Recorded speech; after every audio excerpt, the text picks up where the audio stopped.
estado de sitio. También es importante que tengan en cuenta una cosa. Yo, si bien no tengo tantos años, pero he atravesado la emergencia del 2001 y del 2002, y mi experiencia me indica que cuando uno se encuentra en medio de una situación de emergencia, me refiero a los políticos y también a los operadores jurídicos, cuando uno se encuentra en medio de una situación de emergencia, no suele valorar o analizar la legitimidad de los instrumentos que se utilizan, me refiero a los instrumentos jurídicos que se utilizan para llevar adelante una regulación de emergencia. Sin embargo, las situaciones de emergencia siempre pasan y seguramente esta situación de emergencia pasará y los instrumentos jurídicos quedan y los jueces luego, cuando ya las emergencias pasan y tienen que analizar esos decretos o esas leyes, más de una vez los terminan declarando inconstitucionales. O sea que es importante desde ya advertir algunos vicios que tienen los decretos y las normas que se han ido dictando, que yo después se las voy a ir comentando. La reforma del 94 de la Constitución incluyó en el artículo 76 la posibilidad de la delegación legislativa. La delegación legislativa significa que el Congreso de la Nación, mediante el dictado de una ley, puede delegar en el presidente de la Nación el dictado de lo que se llaman decretos delegados. Son decretos que tienen naturaleza legislativa y la Constitución permite dictarlos en dos materias. Uno, lo que se llaman materias de administración general del país, que están establecidas en una ley, y particularmente en cuestiones de emergencia.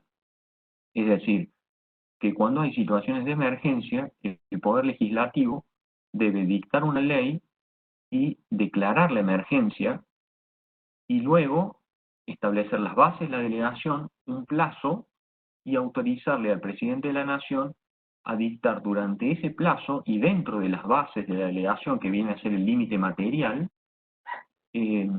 decretos delegados que van a tener rango de ley. Esa es la forma, si se quiere, que nuestra Constitución ha establecido como mecanismo de regulación de la emergencia. Y acá yo ya me voy adelantando, después vamos a volver sobre ese tema. Acá yo veo una de las primeras dificultades del enfoque jurídico que ha hecho el presidente de la Nación sobre la regulación de emergencia, porque ha implementado los decretos de necesidad y urgencia y no los reglamentos delegados que están previstos para esta situación de emergencia. Después voy a volver sobre eso para darles más detalles. También, como ustedes saben, con la reforma de 1994 se le dio jerarquía constitucional a los tratados internacionales de derechos humanos. Dentro de los tratados que tiene esa jerarquía por el 75, inciso 22, encontramos la Convención Americana de Derechos Humanos, que en el artículo 27.1 regula expresamente la emergencia. O sea que podemos decir que nuestra Constitución, desde la reforma del 94, tiene una regulación sobre la emergencia. Y después, el Pacto Internacional de Derechos Civiles y Políticos, en el artículo 4.1, también tiene una regulación de la emergencia. Los dos artículos son muy similares y contempla esto de la emergencia también como mecanismo para reglamentar los derechos. ¿Cuáles son las características que tiene la emergencia? Lo primero que caracteriza la emergencia es una situación excepcional o de excepción que amerita el incremento de las facultades del gobierno. O sea, la emergencia permite, por un lado, acrecentar los poderes del Estado, con una aclaración muy importante, siempre dentro de la Constitución, porque como ha dicho la Corte Suprema, la emergencia otorga facultades, pero siempre dentro de la Constitución y nunca fuera de ella. Es decir, permite acumular mayor poder en parte del Estado a fines de garantizar o lograr la superación del estado de emergencia. Y como la otra cara de la moneda, la regulación de emergencia permite restringir los derechos constitucionales de una manera mucho más intensa que en una época normal. O sea, en una época normal, el Estado puede reglamentar los derechos sin alterar su esencia, pero en una época de emergencia sí puede alterar la esencia de los derechos, de modo tal que esa misma reglamentación, o sea, la reglamentación que se da en excepción, en época de emergencia sería inconstitucional si no existiera la emergencia. Es decir, si nosotros no tuviéramos una declaración de emergencia en este momento, la restricción que tenemos sobre las libertades individuales sería claramente inconstitucional. Entonces, en épocas de emergencia, la reglamentación de los derechos constitucionales, lo que se llama vulgarmente el poder de policía, es mucho más estricto. ¿Cuáles son los principios que debe tener la emergencia? Entre los principios que debe tener la emergencia tenemos que destacar, en primer lugar, el principio de legalidad. Esto también es importante por lo que estamos viendo ahora. La emergencia debe declararse por ley. No puede declararse por un decreto de necesidad de urgencia como ha ocurrido en este caso.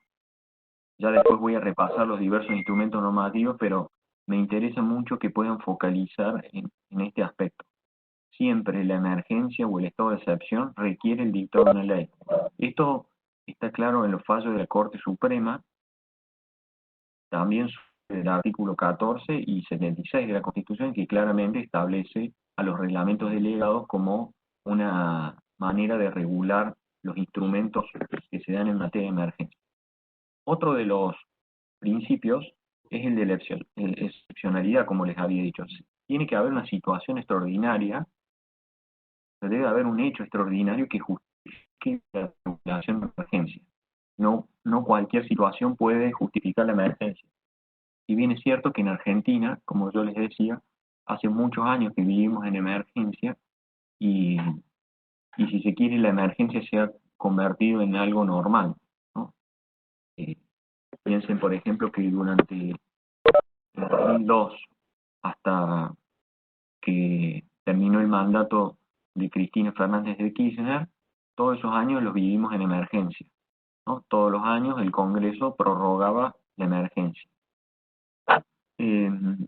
Otro de los requisitos que tiene la emergencia para ser válida desde el punto de vista constitucional es la temporalidad. No puede haber una emergencia ilimitada, porque eso, como les mencionaba hace un rato, implicaría transformar el estado anormal en un estado normal.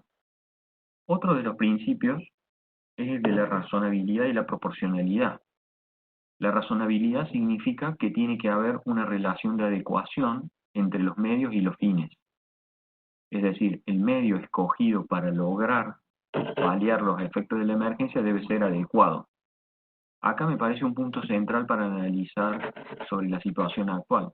Hoy parecería ser, por la situación de pandemia y por el miedo que hay, parecería ser que las medidas que se están adoptando, que las restricciones a los derechos que se están adoptando, parecen ser razonables, porque parece haber una relación de adecuación entre el aislamiento y las restricciones a las libertades individuales y el fin de la salud pública.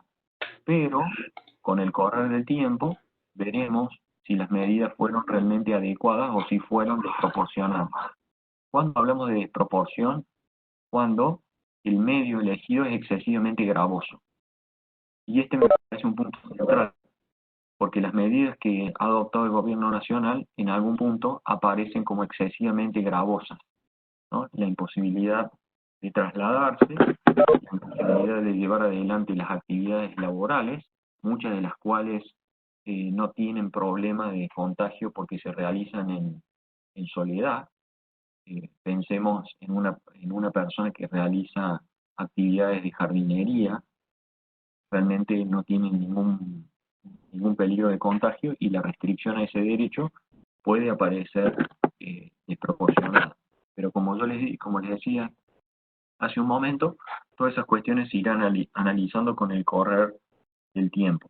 La Corte, en un caso que se dio allá en la década del 50, que se llama Inchauspe contra Junta Nacional de Carnes, dijo que las restricciones en materia de emergencia tienen que ser claramente proporcionadas, porque si no se corre el riesgo de socavar garantías constitucionales. El último de los principios es el principio de no discriminación. Los pactos internacionales que les mencioné establecen que las medidas restrictivas de los derechos no pueden utilizarse como una herramienta para discriminar en razón de la raza, de la religión, del color de piel, etc. Veamos ahora qué es lo que ha dicho la Corte en este tiempo, en este largo tiempo, en materia de emergencia. Como les dije ya varias veces, tenemos un catálogo de sentencias de la Corte en materia de emergencia. Fíjense que el primer caso se llama Ercolano, y después si alguien necesita yo le puedo enviar los datos de los fallos o el fallo concreto. Este caso se dio en 1922 y se trataba de una ley que congeló los contratos de locación por el plazo de 2 años. Esto se daba en el marco de una crisis económica mundial que se dio justamente entre la Primera Guerra Mundial y la Gran Depresión de 1930. En ese momento, algo parecido a lo que está ocurriendo ahora, fue necesario dictar una ley para congelar los contratos de locación.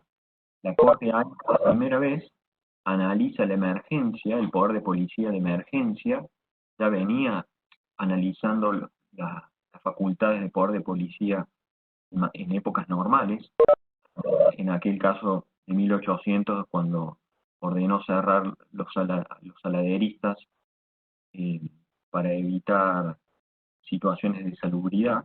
Bueno, por primera vez en 1922, la Corte Argentina eh, resuelve un caso en materia de emergencia y convalida esa ley entendiendo que esa ley permitía asegurar los fines que se procuraba salvar con la emergencia. Otro caso estamos hablando de los casos conocidos, es el caso Abico contra De la Pesa en 1934. Ahí se trataba de una ley que había dispuesto la prórroga por 3 años de los contratos de mutuo y había bajado la tasa de interés. Estos casos se los comento también porque fíjense que, por ejemplo, lo que ocurrió en Ercolano es uno de los DNU que ha dictado el gobierno y probablemente haya muchas de estas medidas que después van a dar lugar a casos judiciales. En este caso, entonces, se dispuso la prórroga por 3 años de los contratos de mutuo y se bajaron las tasas de interés. Es importante también notar que en estos casos, la Corte, al resolverlos, convalidó las decisiones del gobierno de turno, pero en general siempre lo hizo repitiendo fallos de la Corte Suprema de los Estados Unidos. Esto es muy común en la Corte Suprema nuestra, que utiliza mucho la jurisprudencia de la Corte de los Estados Unidos, en el caso que cita la Corte en esa sentencia se llama home building, porque en Estados Unidos había habido una ley que había también prorrogado los plazos de las ejecuciones hipotecarias.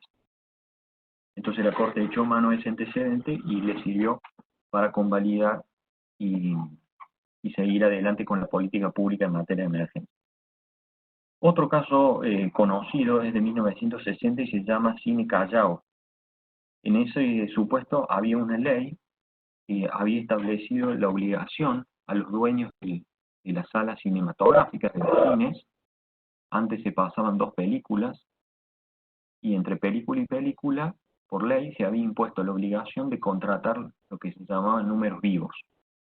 Es decir, actores o actrices que realizaban números vivos y se obligó a los dueños del cine a tolerar eso, ¿no? Como una clara invasión a la propiedad privada.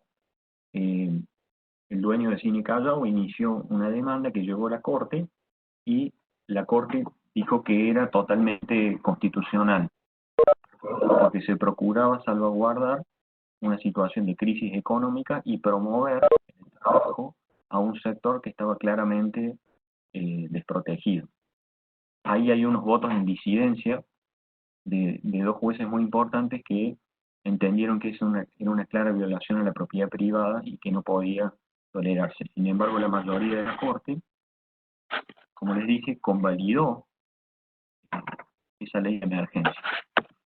Ustedes irán advirtiendo que la Corte en general ha ido convalidando la jurisprudencia, ha ido convalidando con su jurisprudencia los criterios del gobierno. Esto se ve claramente en la mayoría de los fallos de la Corte en cuestiones de emergencia. Más cerca en el tiempo, esto seguramente ya lo recordarán ustedes, en 1990 resolvió la causa Peralta. Peralta era un señor que tenía un plazo fijo en dólares y mediante un decreto del presidente de la Nación se dispuso que los plazos fijos en dólares se iban a pagar con títulos públicos y obviamente quedaban diferidos en el tiempo. Es lo que conocemos como el antecedente del corralito bancario, con la diferencia que no se cambió el valor de la moneda. Ese fue uno de los argumentos que utilizó la Corte, sino lo único que se hizo fue suspender en el tiempo el cumplimiento de esa obligación. Todavía hay gente que sigue en poder de esos bonos, que se llaman los Bonex o el Bocón 89, obviamente que eran instrumentos que daban un interés, y bueno, la Corte dijo que era constitucional y convalidó ese decreto, que fue un decreto de necesidad de urgencia que en ese momento todavía no existían, porque fueron consagrados con la reforma de 1994, pero también la Corte convalidó que frente a esa situación de emergencia el Poder Ejecutivo pudiera tener funciones de tipo legislativo. La verdad que esa es una sentencia bastante criticable en cuanto a sus fundamentaciones, porque además, como ustedes advertirán, no, ya dejamos de hablar de leyes. A partir del 90, las regulaciones de emergencia ya no se hicieron más a través de leyes, que es el mecanismo normal, sino a través de decretos de necesidad y urgencia. Lo que termina siendo una paradoja, porque se supone que si el Estado argentino volvió a un esquema de someter el derecho y salió de los sistemas de gobierno de facto, es ilógico que no se sigan los carriles correspondientes, que es una previa declaración de emergencia.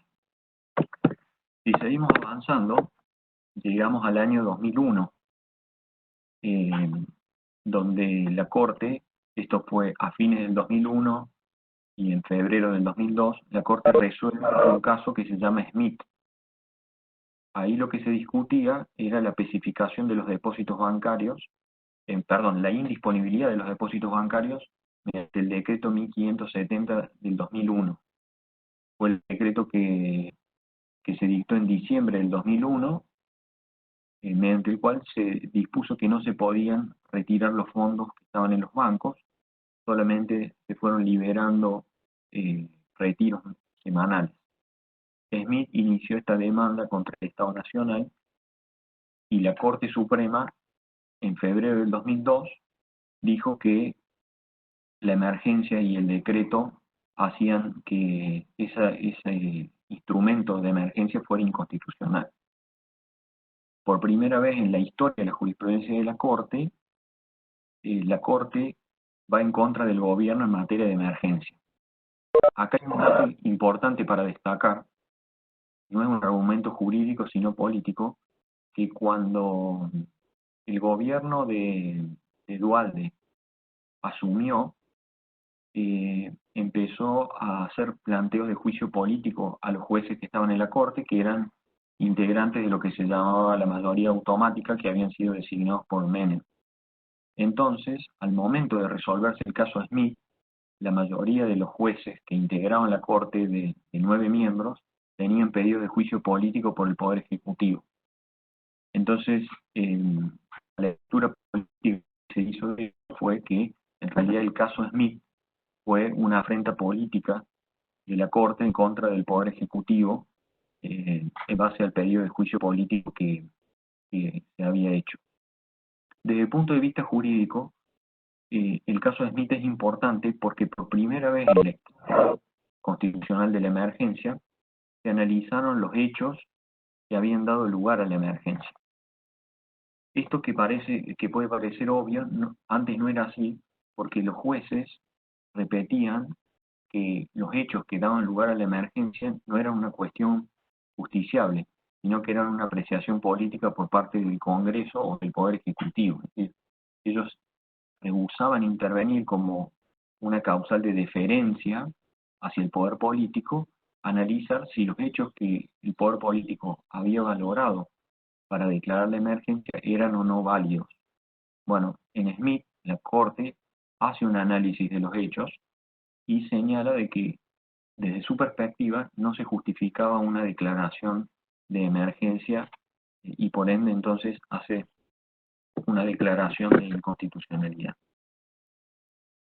Al año siguiente, en el 2003, la Corte resuelve otro caso que es Provincia de San Luis contra Estado Nacional. El Estado de San Luis inició una demanda en contra del Estado Nacional, obviamente en instancia originaria de la Corte, es decir, no transitó la primera y la segunda instancia, sino que planteó directamente la demanda ante la Corte y reclamaba ahí la declaración de inconstitucionalidad del decreto 240, por medio del cual, sí, en este caso se había dispuesto la especificación de los depósitos bancarios. La Corte declara la inconstitucionalidad del decreto 214, un DNU, un decreto de necesidad de urgencia, y sostiene que la especificación de los depósitos bancarios era inconstitucional porque afectaba los derechos adquiridos amparados por la propiedad del artículo 17 de la Constitución. Seguimos acá en el mismo escenario, los jueces de la llamada Corte menemista responden al poder político mediante la declaración de inconstitucionalidad. Al año siguiente, es decir, en el 2004, Kirchner, que era el presidente en su momento, logra que varios jueces de la Corte renuncien, como por ejemplo el presidente de la Corte, que era Nazareno, y también logra remover a otros jueces a través del juicio político.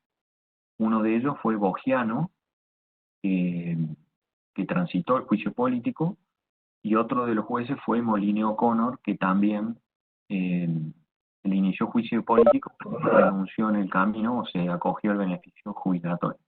Y hubo otro juez, López, que falleció en ese tiempo. Entonces la Corte tuvo esas bajas y Kirchner logró designar a dos jueces en la Corte, Argibay y Zaffaroni, que fueron los que resolvieron en el año 2004, es decir, un año después, van a resolver la causa Bustos. En la causa Bustos se resuelve de nuevo lo que ya se había analizado en el caso San Luis, es decir, si la especificación de los depósitos bancarios era o no constitucional, y fíjense que en un año la misma Corte, con algunos miembros de menos, dice que ahora que el decreto 14 del 2002 es constitucional y que la emergencia estaba totalmente justificada. Hace ahí, es cierto, una segmentación, porque en la práctica lo que había ocurrido era que la cláusula de la especificación más el interés y el ser que se aplicaba para la especificación de los depósitos bancarios daban el mismo valor que el dólar, de que en realidad ya no había agravio a la persona que demandaba porque le devolvían la cantidad de pesos igual a la que necesitaba para comprar los dólares que tenía. Pero la Corte ahí deja en claro que la emergencia estuvo bien declarada y que la regulación del decreto 214 de especificación de los depósitos bancarios era constitucional. Después ha habido otro caso más, consumidores argentinos, donde este es del año 2010, donde se analizaba un decreto del Poder Ejecutivo que regulaba en materia de derecho del consumidor. No dijo nada importante la Corte, pero sí señaló que los jueces están facultados para analizar los hechos que le dan base a la emergencia, digamos, consolidando aquello que había dicho en Smith, dejando en claro que hoy los jueces pueden analizar si se dan los hechos que verifican la emergencia. Creo que esto, después de que pase la pandemia y cuando el Poder Judicial tenga que analizar los diversos instrumentos que se han utilizado, creo que va a ser dirimente, ¿no? Porque, como les mencioné antes, da la impresión que algunas de las regulaciones o de las limitaciones que ha hecho el Poder Ejecutivo pueden aparecer después como desproporcionadas. Algunas reflexiones de este recorrido que hemos hecho para después entrar en los instrumentos de emergencia. Primero, las medidas de emergencia son controlables judicialmente. Esto se desprende claramente de la jurisprudencia de la Corte. ¿Cuál es el instrumento de control? A través de la razonabilidad y la proporcionalidad. Estos son los instrumentos. La razonabilidad es el control de adecuación entre medios y fines. La proporcionalidad es el análisis de los diversos medios que tenía a disposición el Estado y controlar que el medio escogido sea el menos gravoso para los derechos fundamentales de los ciudadanos. Otra reflexión que se puede hacer, que en general la Corte ha convalidado la legislación de emergencia, salvo cuando hubo pedidos de juicio político del Poder Ejecutivo a la Corte. En ese periodo de tiempo la Corte falló en contra de la emergencia. Otra de las reflexiones es que, como ustedes habrán advertido también, hasta 1983 la regulación de emergencia se hizo de modo correcto por medio de una ley, mientras que luego de eso se utilizaron los decretos de necesidad de urgencia. Y acá freno un minuto para comentarles por qué, desde el punto de vista constitucional, la utilización de los decretos de necesidad de urgencia es incorrecta. Los decretos de necesidad de urgencia están justamente para utilizarse frente a situaciones de urgencia orientadas a que no se pueda seguir el trámite previsto por la Constitución para el dictado de una ley. Esto primero no ha sido probado en este caso. Si bien la Cámara de Diputados y la Cámara de Senadores dejaron de sesionar, pero en ningún momento, considero yo, ha habido ningún obstáculo para que el Congreso pueda sesionar. Primero porque ellos pueden dictar sus propios reglamentos y perfectamente pudieron establecer, y aún lo pueden hacer, algún reglamento que les permita hacer sesiones telemáticas, como ha autorizado, por ejemplo, la Inspección de Sociedades Jurídicas para las sociedades. Y aún así, también las deliberaciones legislativas pueden hacerse en salvaguarda de los protocolos que hay en materia sanitaria. De hecho, ayer, por ejemplo, la legislatura de la Ciudad de Buenos Aires, en otro ámbito espacial, sesionó y tomó decisiones asegurando las distancias, la utilización de barbijos y demás. O sea que de modo alguno está justificado el decreto de necesidad de urgencia por esa sola circunstancia. Y segundo, por lo que les mencioné antes, los decretos de necesidad de urgencia no funcionan en materia de emergencia porque la Constitución prevé expresamente la figura de los decretos delegados en el artículo 76 de la Constitución para las cuestiones de emergencia.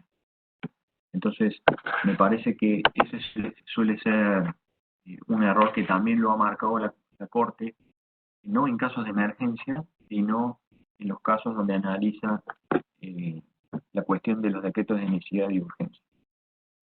Veamos ahora entonces cuál es el marco normativo sobre la emergencia. En diciembre del 2019 se dicta la ley 27.541, que declara la emergencia económica, fiscal, sanitaria. Es la ley que establece el impuesto extraordinario en materia de consumo en dólares. Bueno, es una ley general que declara la emergencia por el plazo de un año. En esa ley, si ustedes la analizan, en el artículo 2, en el artículo 1 se declara la emergencia, en el artículo 2 se establecen las bases de la delegación y se atribuye al presidente de la Nación la posibilidad de dictar decretos delegados, ¿no? Este es el esquema que, digamos, constitucional que debe funcionar. El Poder Legislativo, nacional, provincial o municipal, declara la emergencia y le delega al presidente la posibilidad de dictar decretos delegados que tienen naturaleza de ley para regular todo lo vinculado a la emergencia.